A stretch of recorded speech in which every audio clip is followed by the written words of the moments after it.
everybody, and welcome to another night of Women's World of Fishing Monday Night Takeover.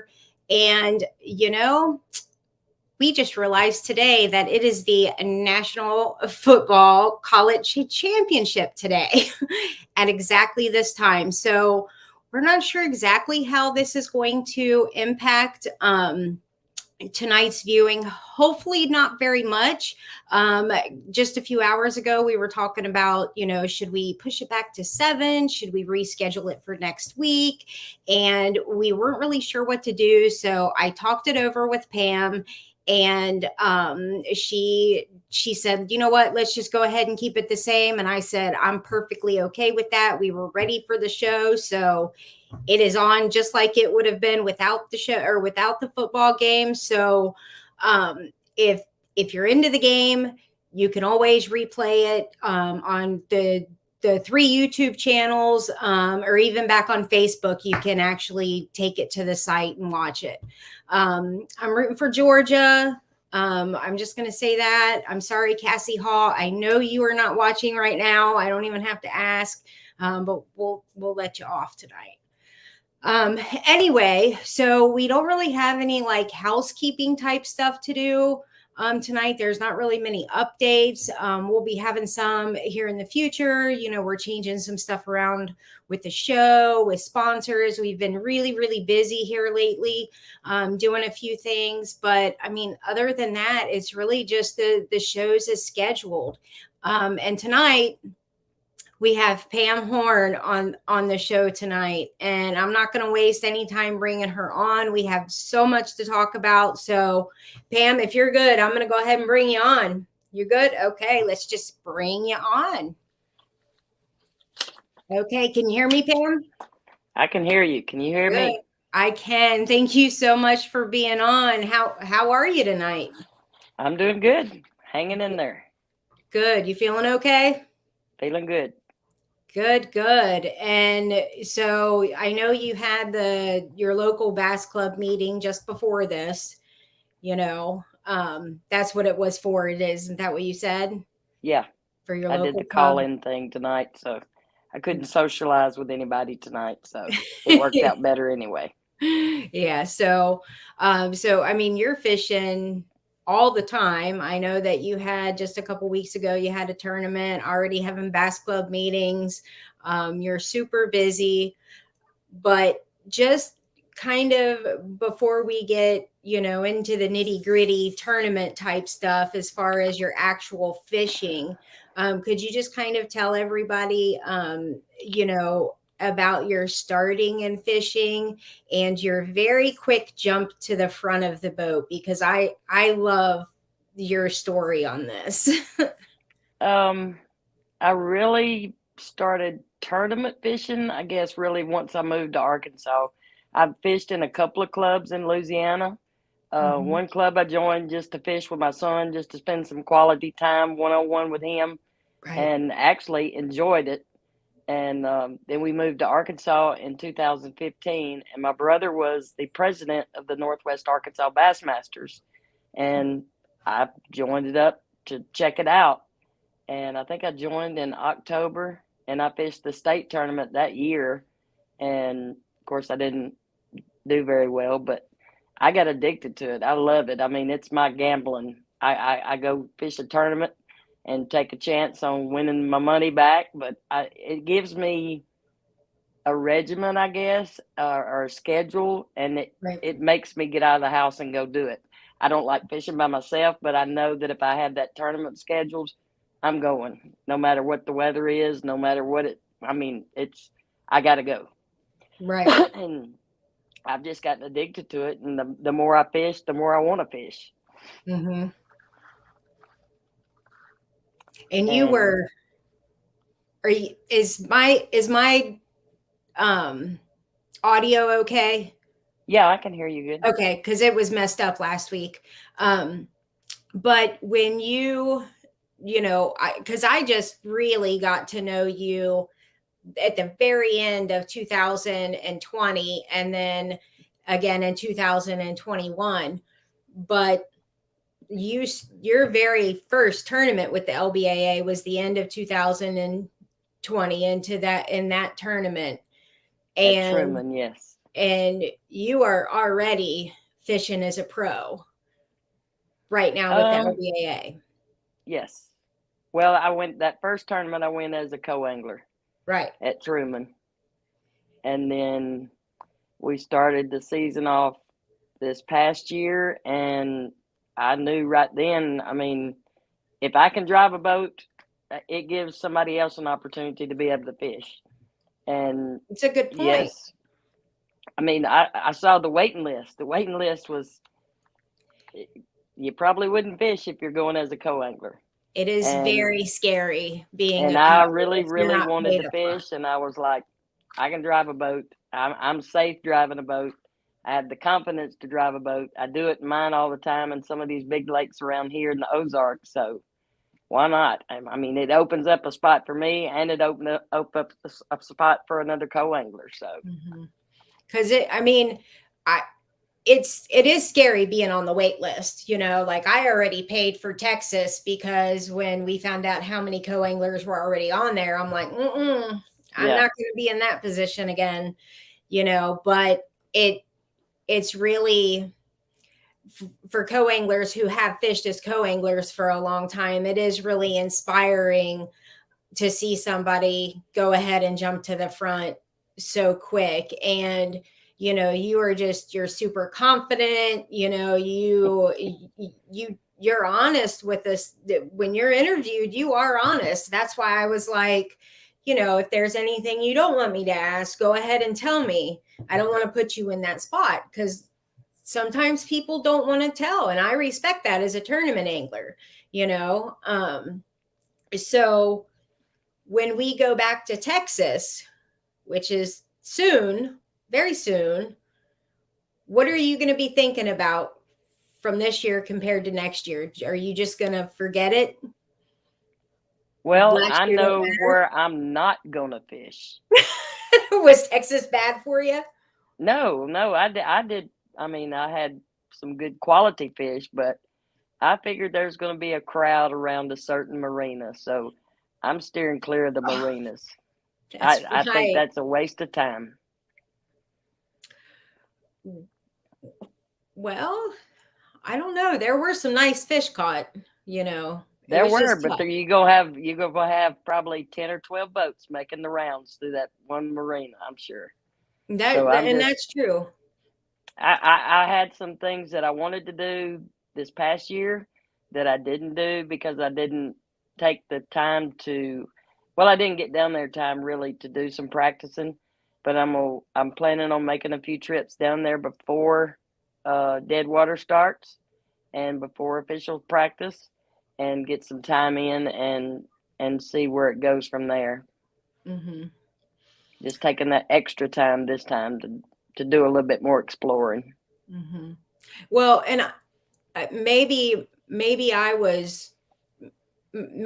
forgetting or just not remembering things right, but Ray Hubbard is pretty much well known for its waves, its potential dangerousness, and stuff like that. And I thought that there was a lot of people fishing the marinas because of that too, because it was really windy when we were there. There was huge waves.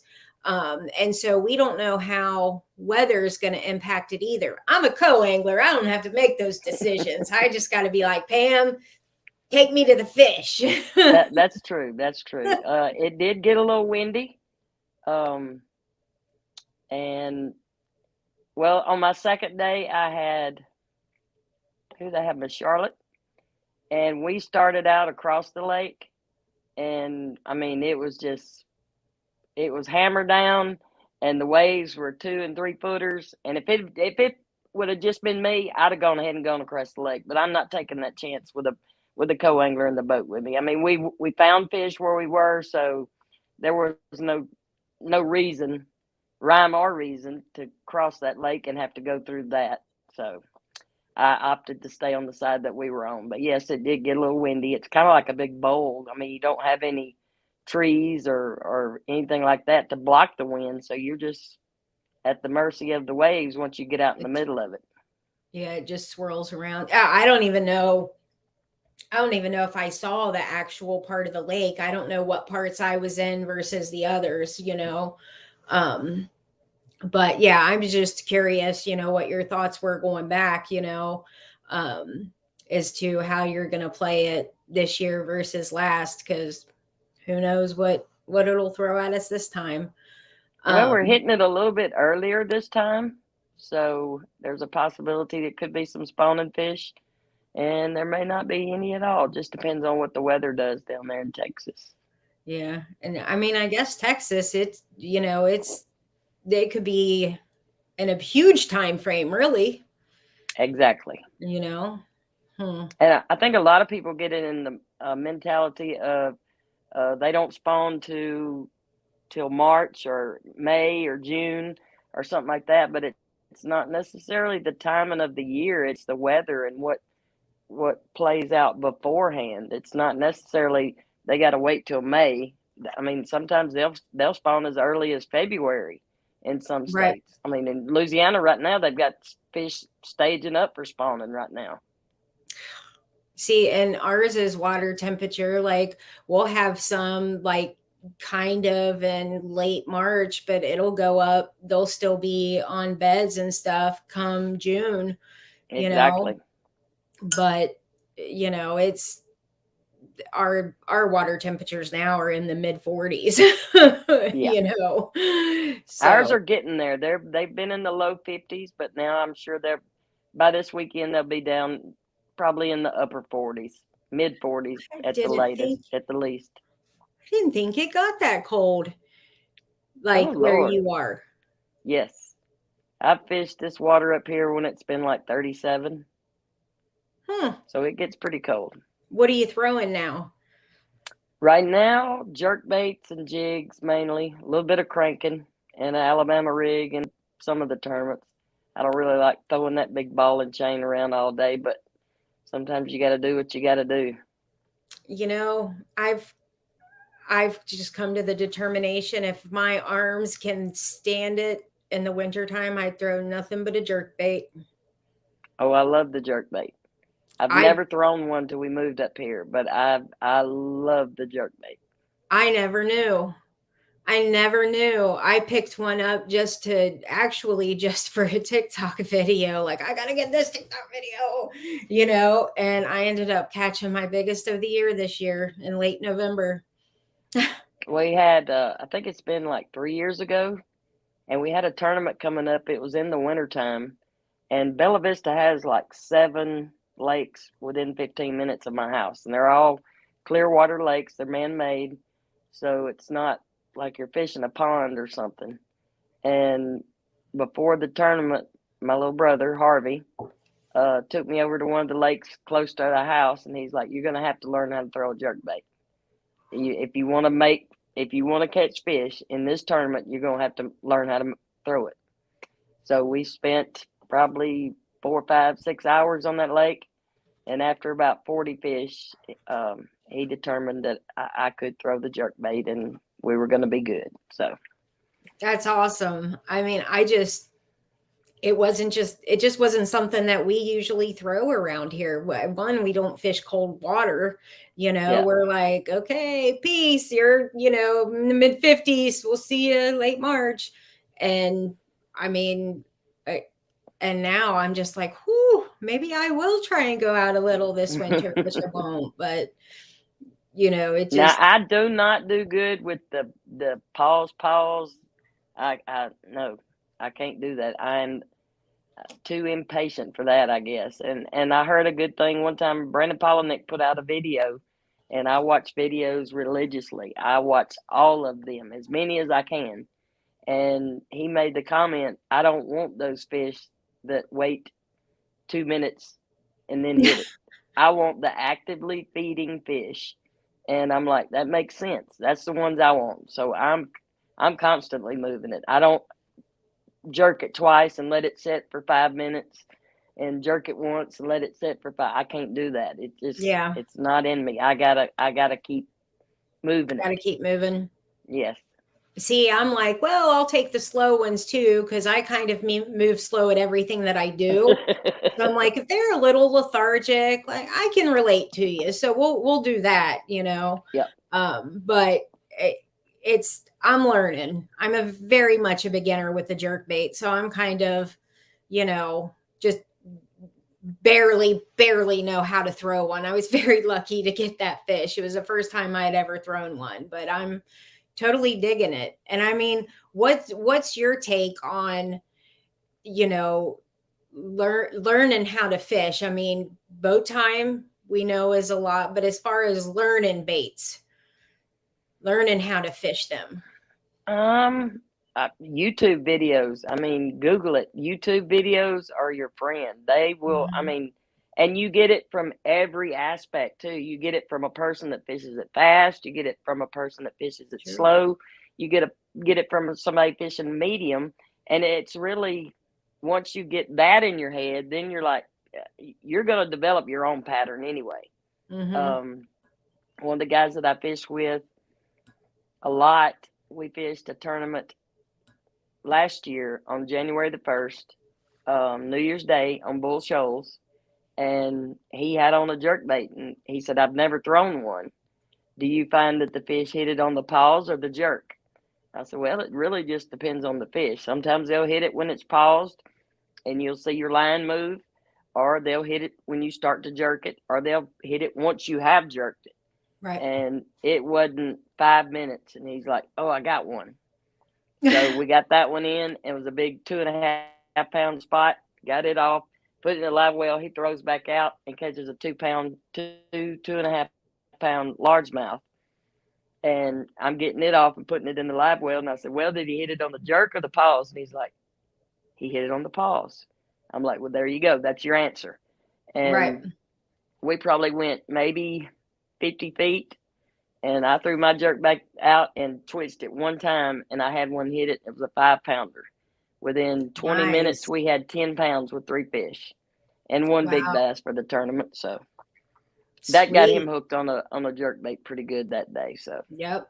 And you know what? And a lot of times that's how it happens. You know, yes, all of a sudden you catch, you know, like I've determined I'm gonna try throwing jigs. I'm gonna try it. And if I catch you, I mean, if I catch a big fish, my first time out trying to fish it, I'll be the same. I always get make fun of for not fishing the jig. yeah, And you love throwing a jig. I do. I do. It took me a long time to get that down. I mean, when you're being taught by your baby brother, and you're like, okay, so how do I know that I got a bite? Well, when it feels spongy. What is spongy? Spongy? I don't get that. When you feel pressure, what is that? And now I know every little aspect. Sometimes they'll thump it just like they're hitting a crappie jig or something.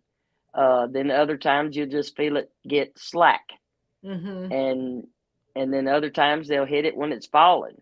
Then other times you won't feel nothing at all. You just got to pick up on it, and it's Right. not coming. So you learn the different types of bites, I guess, you can get on a jig. It's not always that big thump when they hit it. Right. Would you like recommend people to like go through and start um trying a little bit of everything to master a few techniques or a few different baits? Or because when you start out in fishing, it's overwhelming. Oh yeah. You know, you can blow a lot of money really quick. Oh yeah. Even after you've been in it a while, you can Well, blow a yeah, lot of even when money. you But know what yeah. you're doing, it's even worse. I think yeah, basically just start out with your plastics. I mean like your worms, your big worms. A spinner bait's always good. And some little simple crankbaits will be good. And a jig. I mean, those are something simple that you can always catch fish on one of those. And I'm tired of getting my butt kicked by the Cinco, so I'm picking it up some this year. Cincos, apparently, you cannot go wrong with a Cinco. I, you know, I think everybody from the LBAA going into 2022 is thinking Cinco. I mean, literally, because everybody we've had on this show all year long, that's what everybody has said, Cinco, Cinco. And so now I don't know if it's like turned into a running joke to where I don't we think all, it is. I don't either. That's the thing, is I don't either. I really think it's just the most versatile, and not just Cinco style stick bait. I mean, anything of that nature, that school of bait. I don't think it's a joke either, because me and Angie are like, I wonder if everybody's really, or if it's just kind of like Cinco, Yeah. because I nobody think it's probably on 9 out of 10 boats decks at every tournament. Right. It's just one of every fisherman's old faithfuls. It might not be their old faithful, but it's one of them. Yes. And And see, it just doesn't get fished a lot up here. I don't know if it's just the clarity of the water. I know a lot of people fish it around the spawn, the pre-spawn, but other than that, I mean, you don't see that many people using it up here. So really, is it? Well, no, you said you had clear water, and I mean, the only thing I would think of, well, maybe people don't want to throw it in muddy water because it doesn't make a lot of noise, but I throw a Cinco and we fish flat mud sometimes, and I just throw it in black. And you're throwing it wacky style? Mm-hmm. Well, the wacky style, I mean, it's not so much as the sound as it is the vibration, and those tails moving on both sides, that's creating some water movement right there. So right, but a lot of people, well, I don't know about everywhere, but a lot of people, they don't throw them in really chocolate milk type situation. They'll go to a big Texas rig or a big jig or something like that. And so but maybe that's not why they're not throwing. I don't know, but that would just be my guess. And I still get bit all the time in muddy water. But it's easy to just be like, see, I caught everything on a Cinco. yeah.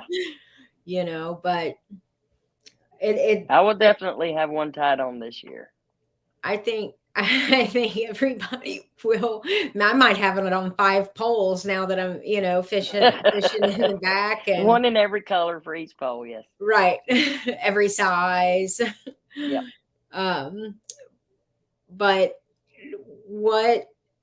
because we know that it's very much a total different approach for the co-anglers and the back. I mean, they have a lot of different things to do, but when you're making your decisions on the front of the boat after you've practiced and everything, and it's game day, what is your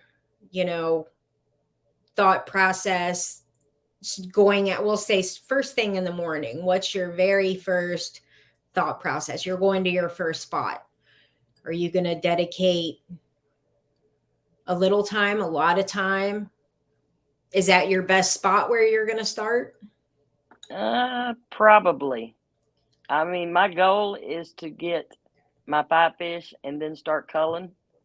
But if I pull up to my first spot and I get a couple of good ones, that kind of calms the nerves a little bit, I guess.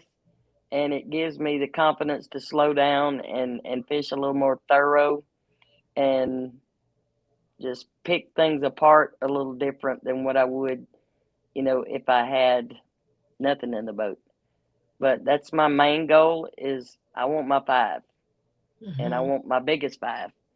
And I'm not, I guess you can say I'm not arrogant, and I'm not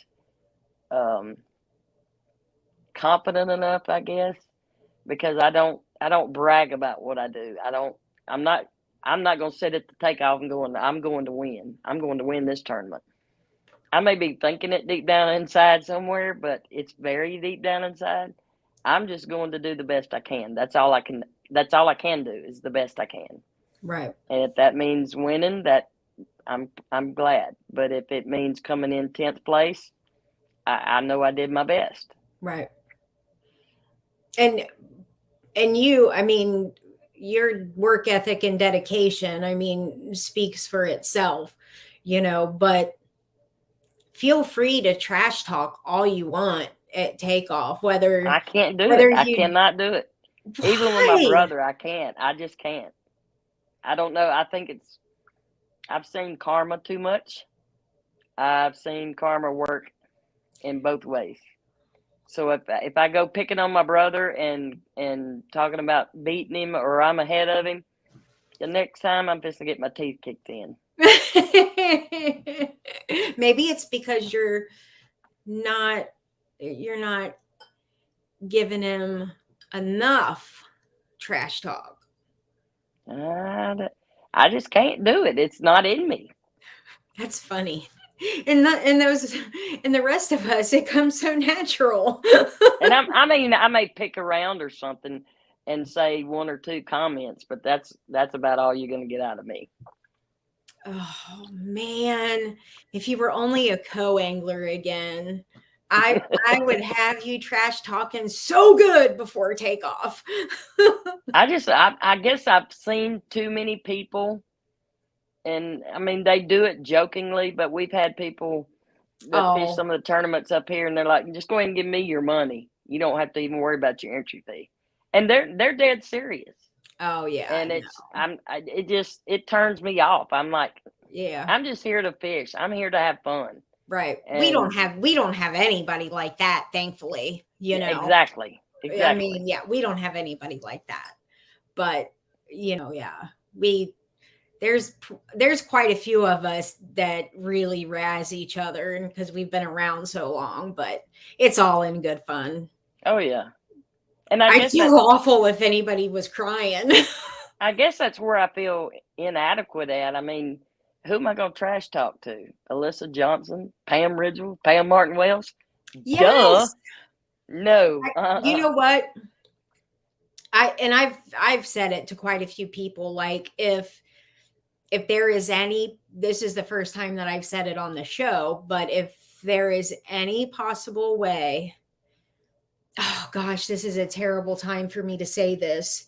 Januaries are terrible for me. I have this will be the third year in a row I tried to transfer to a boater. And the last 2 years, medical stuff has kept me from it. I swear, we're gonna get you there. We're gonna pray you into that front. Yeah, we're gonna pray you into that boat. If I have a heartbeat, I'm medically clearing myself to go as a boater the last 2 tournaments. I don't know if I'll make the classic, but I swear, Pam, if you see me fishing as a boater, and where's the second one that we're going to? Caddo. I think it's Caddo. Yeah. I will be on the front of the boat and I'll be like, "Oh, Linda Gessner, I'm going to put you into," I will be trash talking everybody that I will never beat, because that's part of the fun. I guess one of the reasons I can't do it is because I get so nervous before a tournament. I mean, yeah. I get the jitters. I mean, I'm like pacing back and forth in the boat, doing jumping jacks, stretching something, because I've got butterflies that feel like woodpeckers. It doesn't matter how big or small the tournament is. That is the funniest thing I have heard. Well, and I mean, it's not really about trash talking, but and I'm not talking about me, but you can beat anybody out there. I could get lucky and beat anybody out there, but that's part of my personality with doing it. I'm not trying to talk you into trash talking, but don't sit out there before take off and be like, "I can't trash talk because I could never beat that person." Yes, you can. You know what you're doing, so stop all that. I mean, look, I'm putting, some of your, sponsors and stuff up here. And for those of you that are watching, I've started to feel for my ear things because they felt so light and I don't have them on. But I'm starting to put some of your sponsors up here. And for those of you that are watching, some of these are going to have discount codes too, so that you can check them out. And she has some really good partners up here, ones that I'm going to buy from. Like, before you see me in Texas, I will have some of this stuff. But these people aren't out looking and partnering with people who don't know what they're doing, who can't adequately represent them on the water and off the water. So you can do this. Oh yeah. So don't talk like that. I'm not. I don't do a lot of smack talking. I just don't. No, I'm talking about your ability. You can win. Oh yeah. I mean, I've done that before, but it's just, and it's, I mean, we had a big tournament. When was it? September maybe. And probably the second best day I've ever had on Beaver Lake. A 15-pound bag on Beaver Lake is a good bag of fish. Nice. And we came in with 1562 and won first place and big bass. Mark Sloan, my partner for that day, he ended up catching the big bass like right before we went in to take off. I mean, weigh in. And it was just, I love the looks on people's faces when you're walking up with that bag of fish and they're looking at it like, oh. Yep. And then you start seeing all those looks and you're like, oh, we may have done pretty good. Right. But I have those days where if I'm fishing good and catching good fish, I know everybody else is too. And very few times there's been those times where they weren't catching them that well. And those are days that mean the most to me. Yeah. Is that, I mean, when you can outfish people that you know are good sticks, I mean, it does something to your confidence. I don't stand up there and hoot and holler and jump up and down, but it does something to your confidence level for sure. Well, this I can promise you. When you go on stage and you have a really big bag, if I'm like in the mindset to where I can think and remember this conversation, I'm going to be hooting and hollering in the crowd. You won't have to hoot and holler for yourself. I'm going to be like, rah! That would be nice. Yes, that would be nice.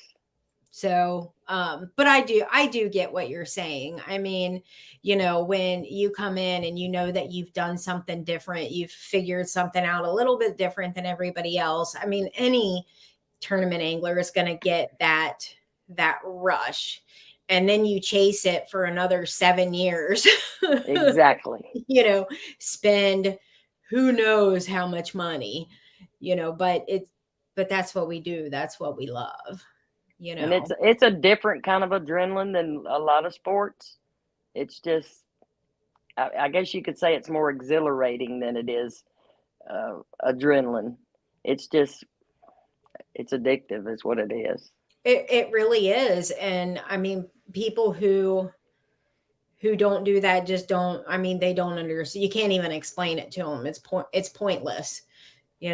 I've tried to explain it to so many people people who know me, who love me, who have known me forever, that just look at me like, that's what you do all day? Like, what do you mean you're going to practice for your tournament?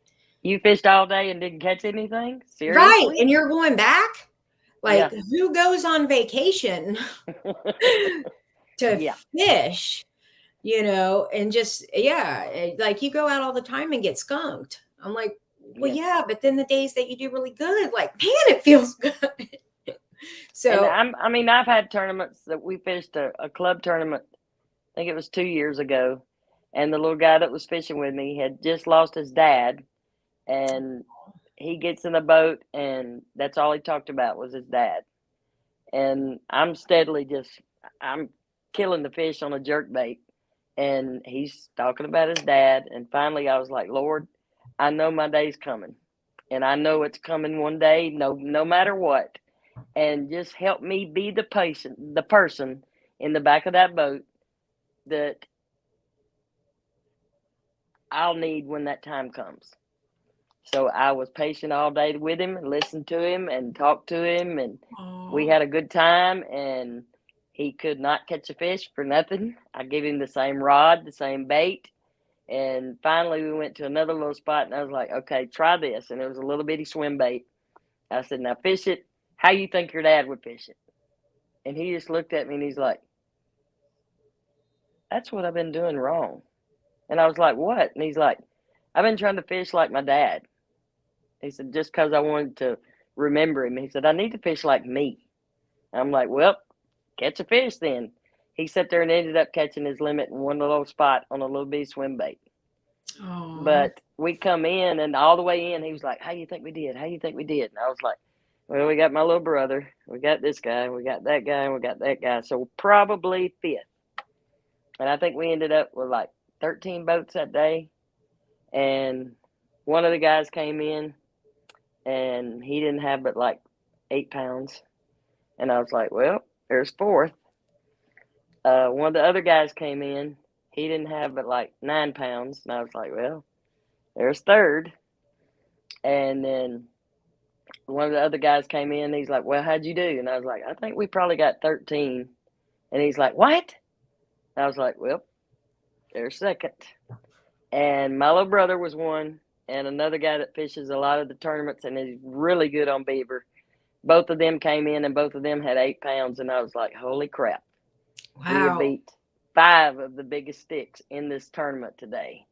And we won Nice. first place. And it was surreal. It was nice to know.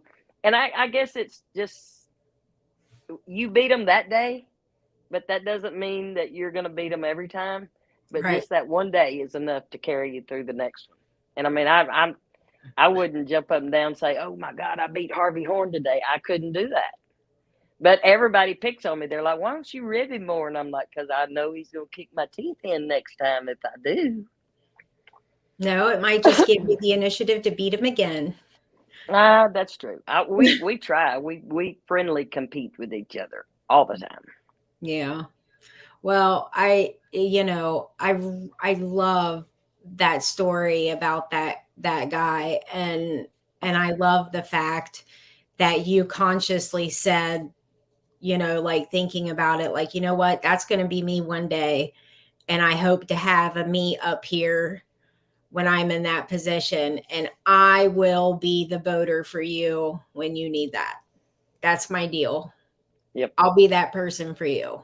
Well, I've been there. I mean, like at Ray Hubbard this past year, Deb was my partner for the first day.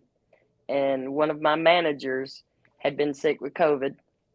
Oh. And he'd been out for like 2 months, I think, almost 2 months. And his wife had been sending us messages, like an update for today. And it was usually like every Tuesdays and Thursdays, she'd send us an update. And I'd talk to her Tuesday, and he was going up, and then he'd fall back down. It was just like 2 steps forward, 1 step back. Well, I got the message. My text message went through about like 9:30, and I heard it go off in my pocket. I told Deb, I said, well, there's my update on Todd. And so I fished a few more minutes. I reached in my pocket and got my phone, and I looked at it, and it was from a coworker of his that we were all pretty tight. And the first sentence was, I hope you're sitting down. Oh. And I just dropped my pole. I couldn't think about anything else. And I read it, and he had passed away that morning about 4:00. And I just broke. And I turned around and looked at Deb, and Deb dropped her pole, come to the front of the boat, and she said, I think we need to hug. And I'd never been around her more than 5 minutes. And I'll never forget that. She took that time and showed me I care. Right. And I mean, it was just a bonding experience that we'll always have. And she'll always mean the world to me because she did take that time and she did show that she cared. Right. And just instantaneous. Like it was just, it Yes. wasn't even thought. It No was just thoughts about it. None. Yeah. Drop the pole right there on the back deck and come straight to the front and hug my neck. That's awesome. The relationships that we make, in the fishing industry are amazing. There are so many good people that are in the industry, and people that'll be in our lives for a long time. And I mean, you make friends so easy. I've watched my brother when we've been out just fun fishing. Somebody be broke down in the middle of the lake and it bothers him. We'll go by and he's like steadily looking at him. He's like, oh, let's go see what they need. We Yeah. towed people in and we pulled up to a boat ramp and an older guy with a pontoon couldn't load the boat up. He's like, here, let me get out and go help this guy. Mm-hmm. And he'll do it in a heartbeat in the middle of a tournament. It doesn't matter. Yep. I mean, And literally, like all fishermen are like that. And, we almost like break our necks looking like, do they need something? Yes. Yes. Like, because if they're sitting funny, like, or not doing anything, I mean, it looks suspicious to us. Exactly. And so we check on people, and it's a good-hearted group of people. Oh yeah, and I mean you'll never want for anything. I've had so many times where I've got an older boat. It's a '98 Cherokee Ranger, and the parts aren't easily come by. And I've had things where they break down and just put something out on Facebook. Somebody call me and say, "Hey, I got this, I got that, I got this." I had the mount for my trolling motor broke last year on New Year's Day, and our youth director, our local youth director, and her husband, he fishes all the time, old school guy, and he collects old things. And she called me and she's like, Chris has got 4 of them, come pick one out. And so I went to their house and got a gator mount for my trolling motor and hooked it up and good to go. Wow. And I mean, it's a different community. It's just people give from the heart. Mm-hmm. And it's not for money, it's not for the glory, it's for, there may come a time where I can help somebody and I want to be there when I can. Right. And I mean, I totally agree. And I think that we all go on this like pay it forward type thing. Like, oh, like they drugged me, they towed us in, and Exactly. and Yep. then if you happen to be carrying cash, usually like you try and pay them, and it's always, pay it forward. Nope, pay it forward. Yeah, pay it forward, pick up somebody else, Yeah. unless they're drunk. We got stuck in that situation one time. I've had a few of those too. Yeah. Yeah, like this don't feel right. I think he's trying to avoid a crash the boat because I was toasted charge. And then there's times where I get spun out and I can't think of nothing, and I'm like, what do I need to be throwing? And I know if I'm honest with people about what I'm throwing and what I'm catching them on, they'll be honest with me. And the majority of the people up here are. I mean, we've got some that are really good sticks on beaver, and you'll never get in the boat with them. But if you ask them advice, they'll give you the cold, hard truth. Really? If they're cranking in 25 foot of water, they're going to tell you, I'm cranking in 25 foot of water. They're not going to tell you where, and they're not going to tell you what color, but they'll give you a start. And Really? that gets you enough that you can figure it out from there. Yeah. It depends. Like, it depends around here. Like, yeah, it depends on around here. I'm just going to leave it at that. Now, you have some that they'll come up with that. I was throwing a pink Cinco and caught 25 pounds, but right. the majority of them are brutally honest with you. Yeah. I just saw where Steven Pellerin, Stephanie's husband in Texas. I call him a unicorn. It's like it's an inside joke. Okay. But he was saying how it's a sickness, and it was around 8:30. I think it was when we were talking about purchasing items, and yeah, it is a sickness. I always joke around like, oh, well, when's our like weekly meeting for our addiction? Because that's going to be, like we probably do need help. And hello, my name is Pam. I'm a tackle junkie. You're not?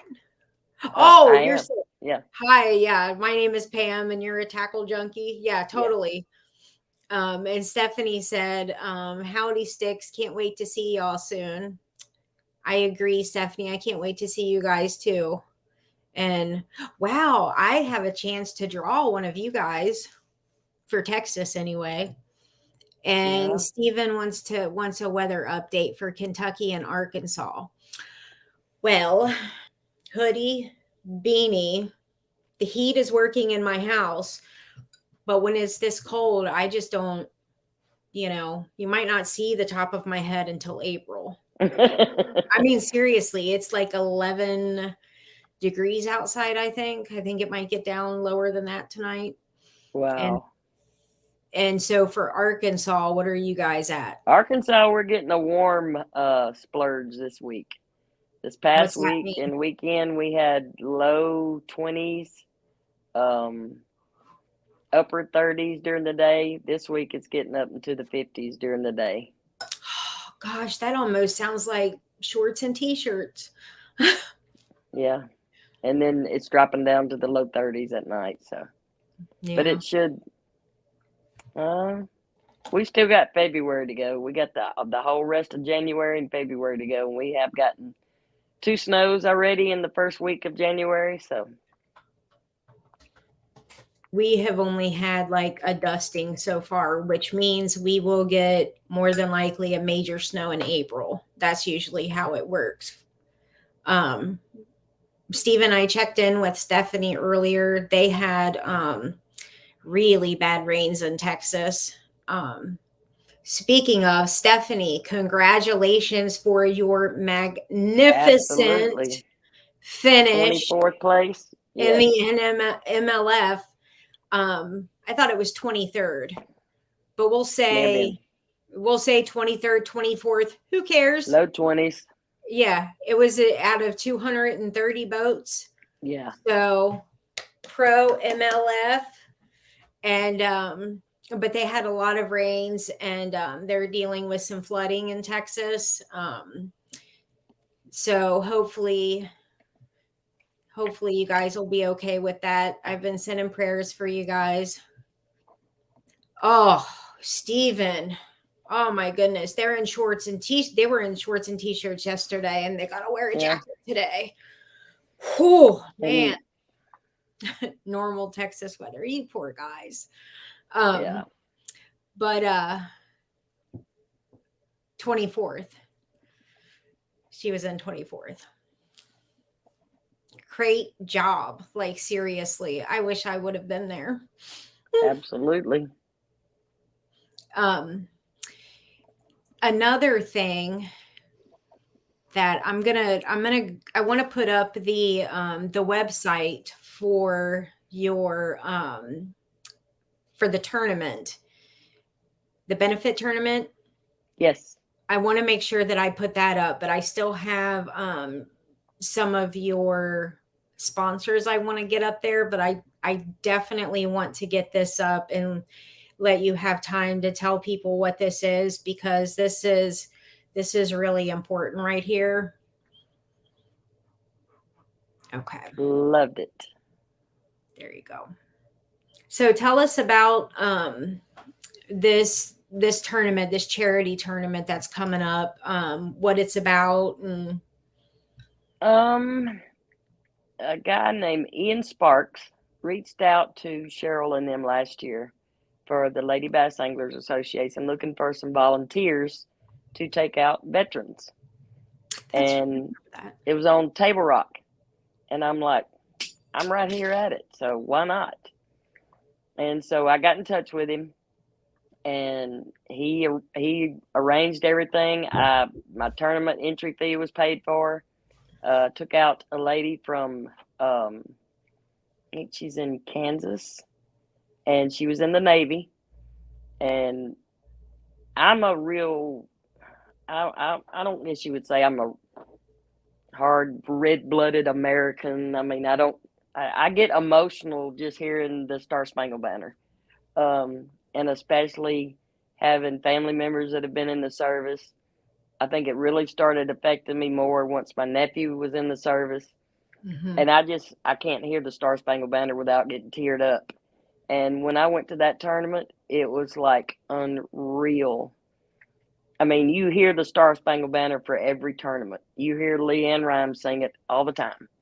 And to see that many veterans, I mean, they weren't standing there with their hand on their heart. They were standing there saluting the flag.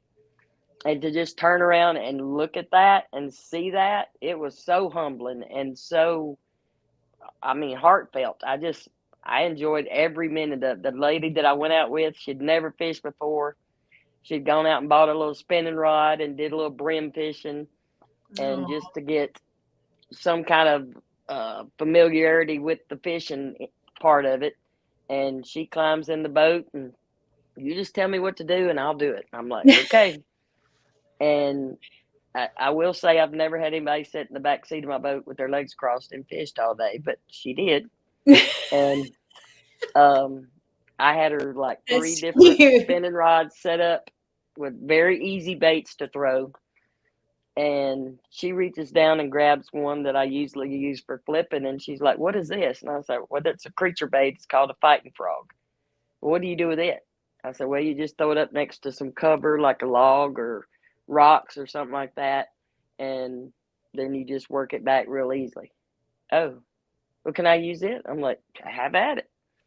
She picks it up, throws it, and it's got a bird nest about that big around in it. And she's Oh, like, she picked it up from your bait caster? "Oh, yes."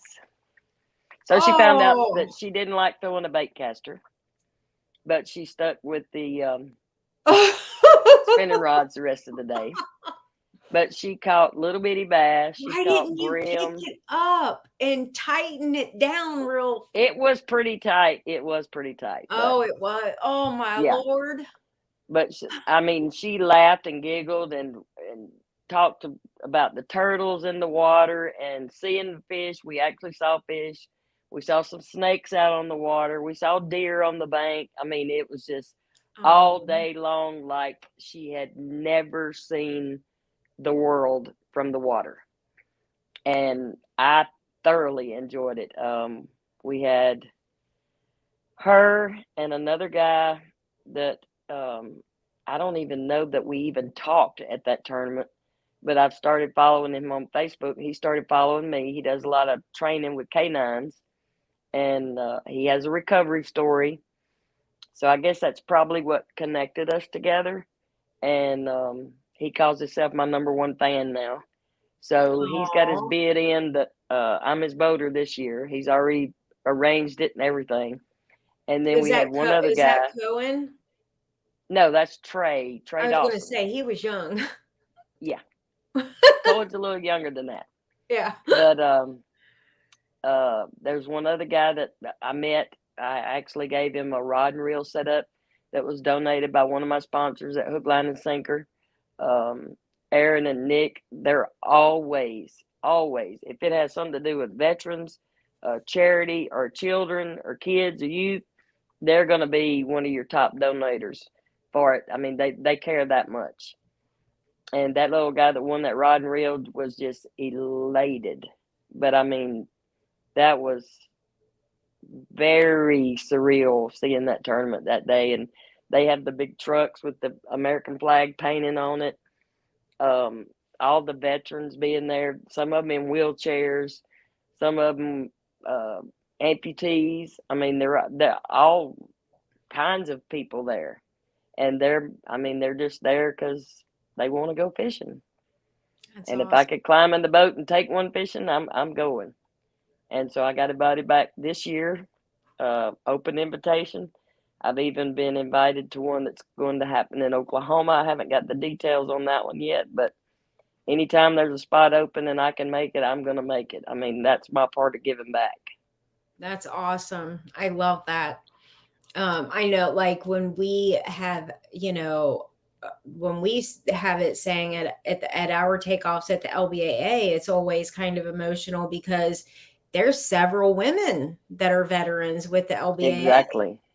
I'm sure that a lot of people don't know that, wouldn't think to even think about that, but there's actually several, you know. Exactly. So Um, that's pretty cool. and that Peterson Outdoors, I mean, I've connected with him. He does a lot of outreach stuff to people there in Missouri, and they do a lot of outreach stuff to just local clubs. They have a lot of interactions with the community, with the politics. This year, the tournament, I think, is on the 15th or the 16th. Saturday night, they'll have a big banquet, and then Sunday starts the tournament.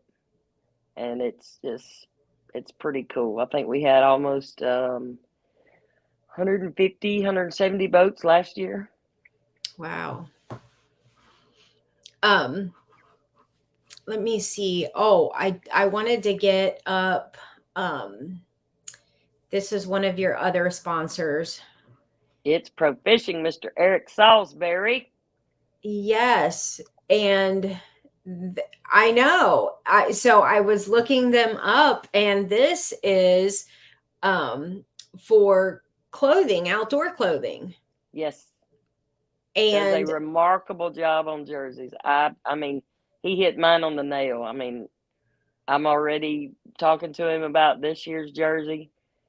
Great guy, and he will work with you.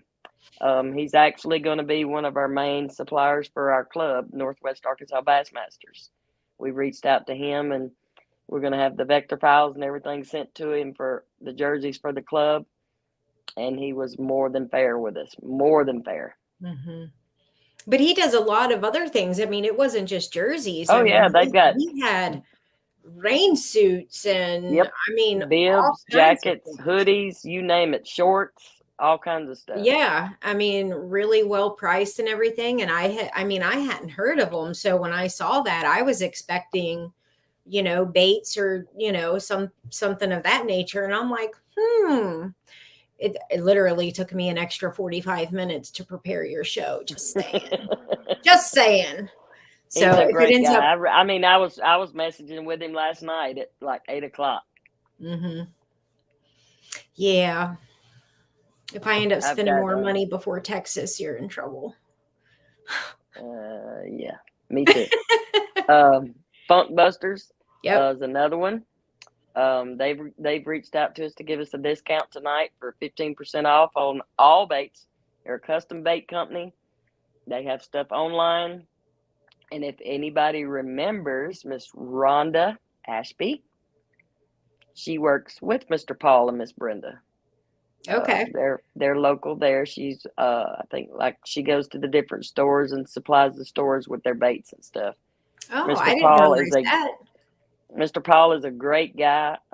When I first connected with him, I think we talked on the phone for like 45 minutes.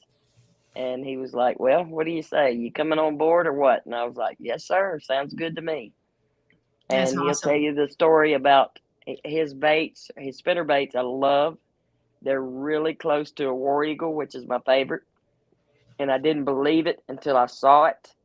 But he said that's how he really got started into it is him and his brother did a lot of fishing.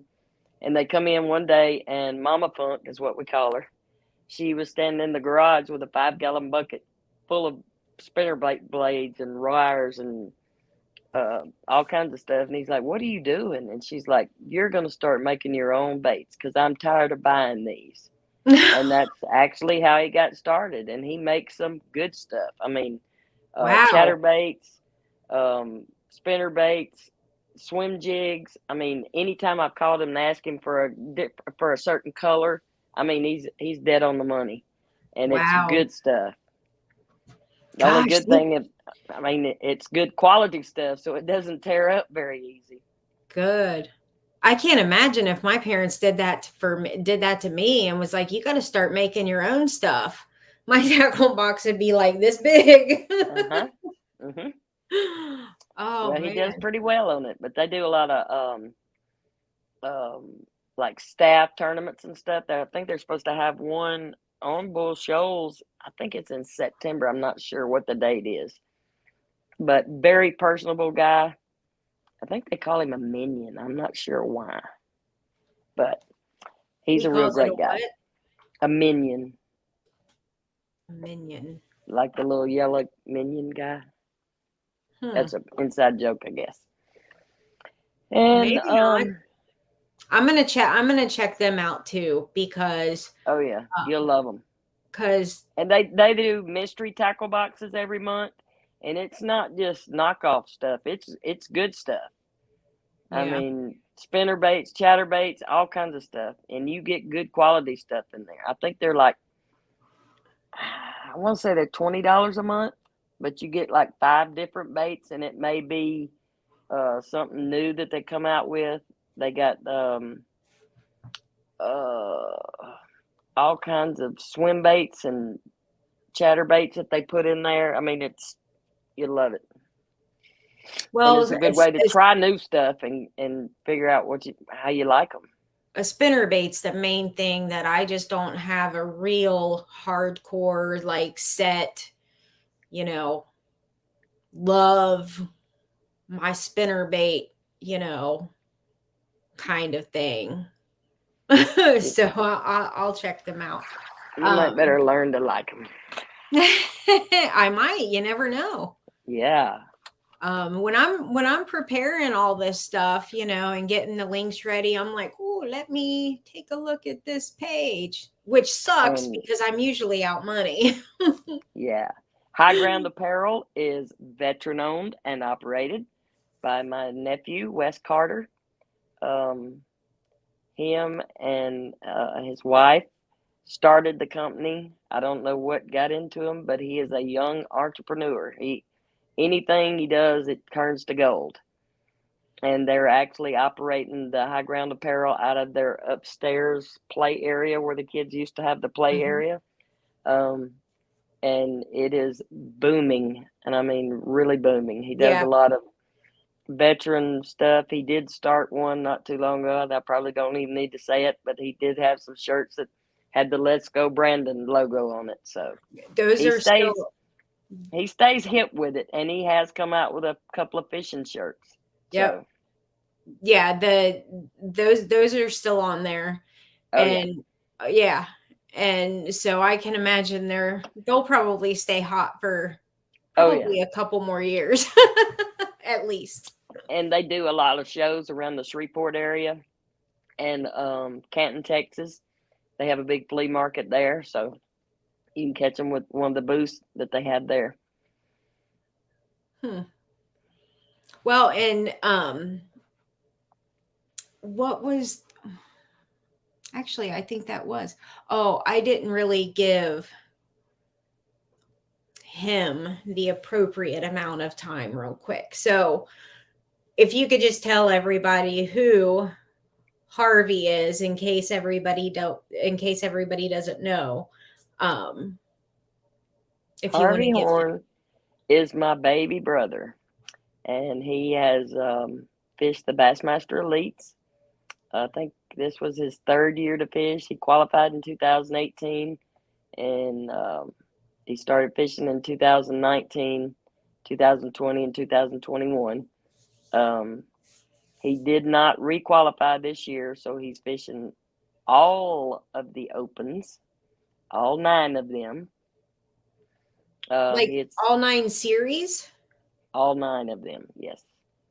There's, I think it's 3 different divisions. You have a northern, southern, eastern, maybe central.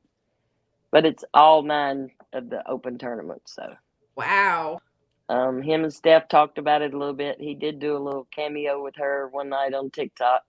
And she's like, so which one are you fishing? He's like, all of them. So he's trying to get back in there. So his goal is to one day be at the Bassmaster Classic. So heck yeah. That's awesome. It won't be for lack of trying if he doesn't make it. It won't be for lack of trying. He'll get there. Oh, yeah. He's my go-to guy. I mean, sometimes I ask him questions just to get him to tell me more information, but I'll play dumb every now and then. But what color spinnerbait would you be throwing? What color crankbait would you be throwing? What color jig do you think I need to use? And then sometimes I just like picking his brain a little bit. So, well, heck yeah.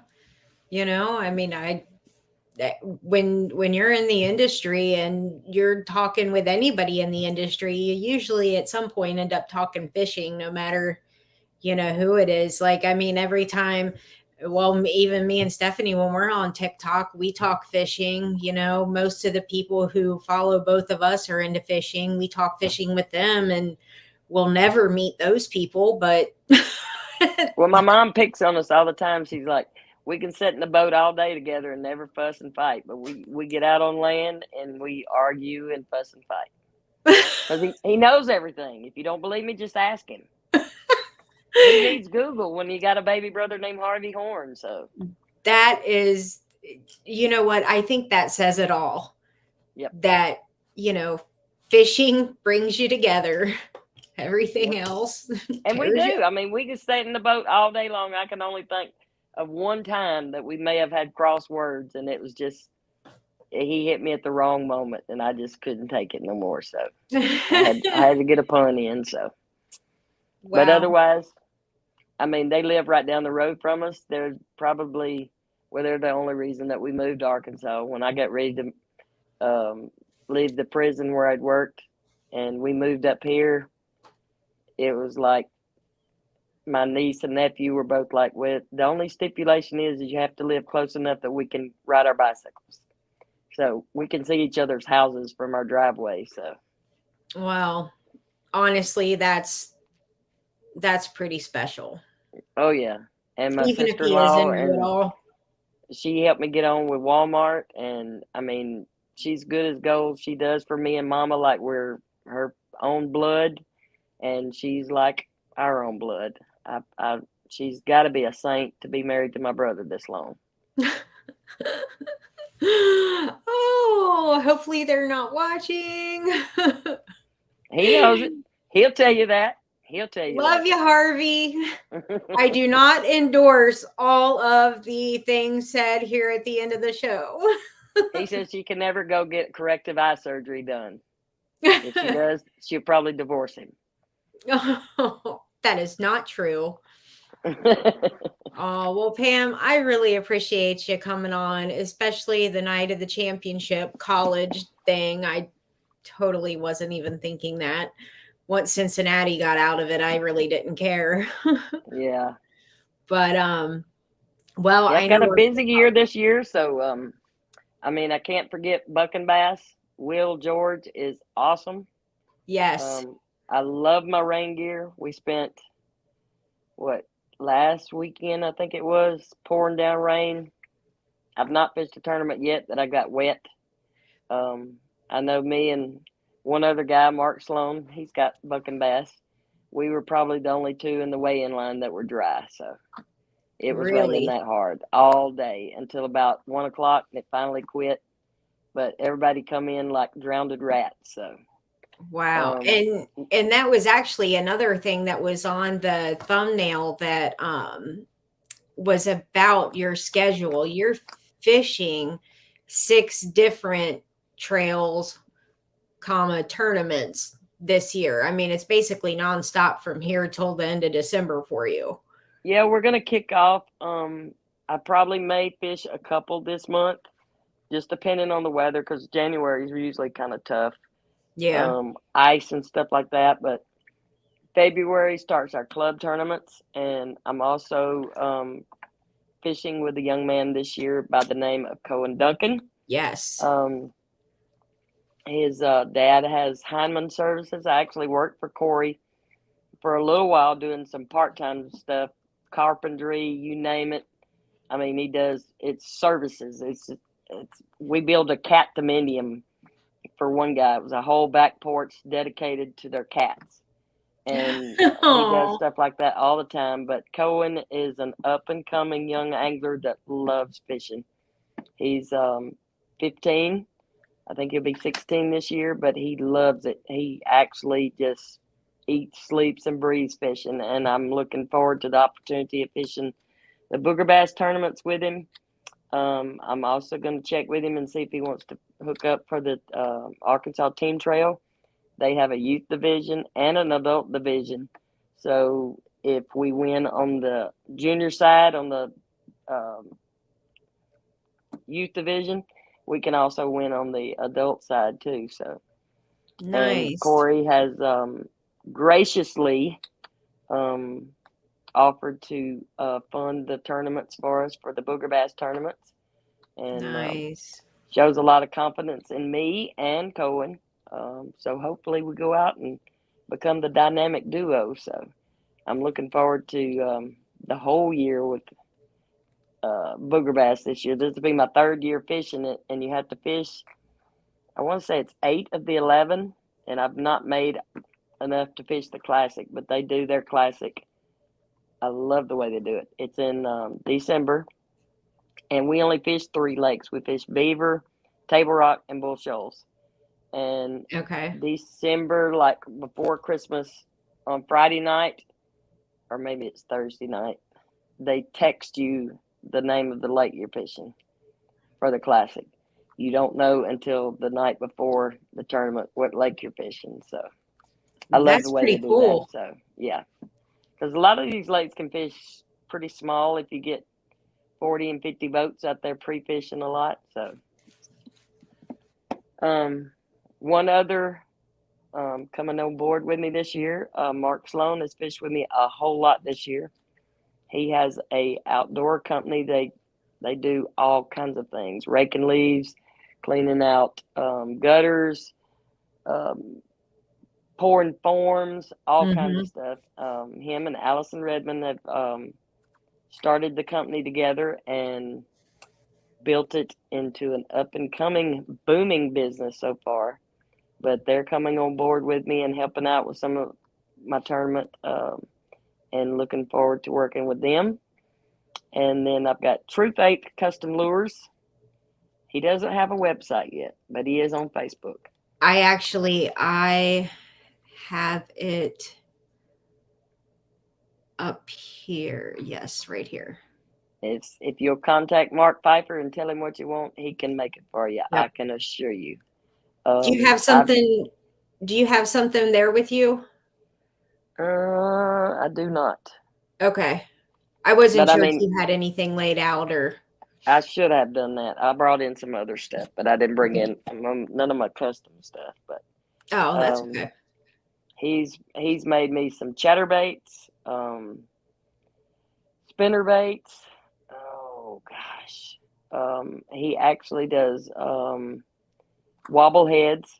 If anybody knows what a wobble head is, he does a lot of shaky heads, swim jigs, you name it, he can do it, and it's all custom made. He makes it there at his house. He's a retired deputy sheriff and worked for 2 different counties, and he works more now for them than he did when he worked full time. But he's an awesome guy. He's raising his grandkids, and I think they have like 4 of them in the house with him. So he also has a son in the Marines, and great guy.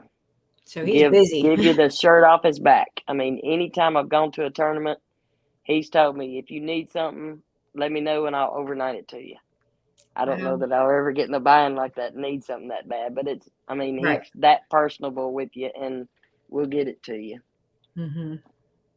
And then my hook, line, and sinker guys, I love them to death. They work with me. They're very good priced. I mean, they're very competitive with some of the other. We have a Bass Pro here. We have an academy, and you can pretty much go to hook, line, and sinker and find what you need when you need it. And I would much rather go to a place like that than to Bass yes, Pro or something definitely. like that. And I mean, anytime we've got any kind of benefit tournament or anything, youth involved, Aaron and Nick give from the heart. And it's not cheap stuff. It's something that's meaningful to them. And they take care of you. Yeah, I love the smaller places. I love the smaller bait companies, the smaller, I like that relationship that we always build with them. And I've got, I'm working with Puddle Jumpers, Mr. Mark Shelton. I started working for him last year, part-time. He specializes in crappie jigs, and it's the old-timey puddle jumpers. If you look them up, they were used in like the 70s. And he's continuing the business, and we're trying to bite off a little bit of chunk of the bass fishing stuff. So some of the stuff that we're getting into is the bass fishing industry, and going to try to teeter over into that just a little bit. But I love working with Mark. I work there at his shop at his house, and I usually work about 4 hours a day. So get to pour some crappie jigs, get to learn the plastic side of things. Mm-hmm. We're also going to look at getting into spinner baits and some chatter baits and stuff like that. But it's real interesting seeing it coming from that aspect of it. Right. Pouring the plastics and stuff is pretty cool. Nice. I'm just looking over everything. I think that we covered all of the sponsors, and I mean, just looking at it, there's a lot of people that have a lot of confidence in you, and with you fishing as many, of the tournaments and trails that you are, it's exciting to see what all's going to happen for you this year. I hope to be fishing against you, for 2, if not 3 tournaments this year. I want to be able to say that I fished against the Pam Horns and the Linda Gessners and the Pam Martin Wells and Robbie Hartlines, like I want to say that I fished against you guys, because you guys are the best in the business. You need and I to guess know that's why losing's not so bad when you're looking at that caliber of lady fishermen. I mean, who cares? Exactly. I fished with you.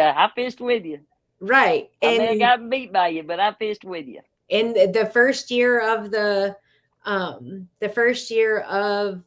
virus, when they first started shutting everything down, Bill Lowen showed up at our 4-hour Thursday night club tournament. It was an open tournament. It wasn't even a club tournament on the Ohio River. I mean, like, it was his old stomping grounds or whatever, but he was just like, we're home. I have nothing to do. And it's like, I mean, it was cool, but then at the end of the night, it was the same thing. It's like, yeah, I got skunked. Exactly. I lost to Bill Lowen. Who cares? And that's exactly what it is. I mean, I'm still totally going to trash talk everybody. The fish don't care if it's Linda Gessner or Pam Horne. That's all I can say. Yeah, I will totally like put her up to Pam Martin Wells and be like, you going down. Well, I will do one tidbit of trash talking, and it ain't a whole lot, but I'm coming for everybody at Bull Shoals. You better be looking behind you, because I'm coming. You know what? That is perfectly okay. I will say that one. And you know what? That is going to be your place. I don't know nothing about it yet, but even if God hates me enough for me not to transition to boater again this year, even if I'm a co-angler, which that better be my worst case scenario, I just can't wait to fish it. I have wanted to fish Bull Shoals forever. I love that lake. Yeah, that lake. Even if that's worst case scenario, that's fine. If I lived there, I couldn't have a job, because I'd be late for work every morning and wanting to leave early every day. So you'd be like, I've been here an hour. You've been late twice already this week. You know what that means? It's Wednesday. Right. He'd be like, check your watch. It's wrong. But I do have one other thank you going out to Mr. Jim Ford. He has so graciously loaned me the first Express that my brother owned. We fondly call it the Battleship. I used it some this past year, fished a state tournament out of it, and we have worked out our schedule. We have custody weekends with the Battleship this year. He's fishing a tournament league out of I think it's Alma Bass Club, and he has penciled in all of my lady bass angler tournaments on his calendar. So we've worked it all out. And he said, none of my tournaments conflict with yours. So you can use the Nice. battleship. So thank you is not big enough. Thank you is not enough. That's awesome. It's just meant to be. A lot But of I things. love that boat. So that will be my forever boat once I get it. That's awesome. I'm so happy for you. I'm so glad to have just met you in general. Absolutely. You'll be a buddy for life. Absolutely. But thank you for coming on. Well, I know we're going to talk before then, but super excited to see you in Texas, and we'll see what happens. I might draw you. Who knows? We might be chatting for a whole day. There you go. I You're can't like, wait. "God, I've help already connected with Miss Pinky, Miss Charlotte Johnson. me." Yep. We're rooming together. She picks on me and tells me not to call her Miss Charlotte, but when we were where were we at? Alabama? I said, you got to be Miss Charlotte here in Alabama. So, Oh, that's she's awesome. a sweetheart. I love her to death. So, yeah, she is really sweet. I've known her since the very beginning. She's a super sweet lady. She's a hoot now. Oh, she is. She's a lot of fun. Super good heart. So, all righty. But I appreciate you having me on. I've thoroughly enjoyed it. I have had a blast tonight. You are very welcome. It was my pleasure to have you on, and Cassie Hall, I know you are like deep into the Bama game. I got an update from Steven, and the last update I got, Georgia was losing, but I'm going to go root for Georgia anyway. Sorry. All right. Have a good night, everybody. We'll see you next week. See you next time. Bye-bye. Bye-bye.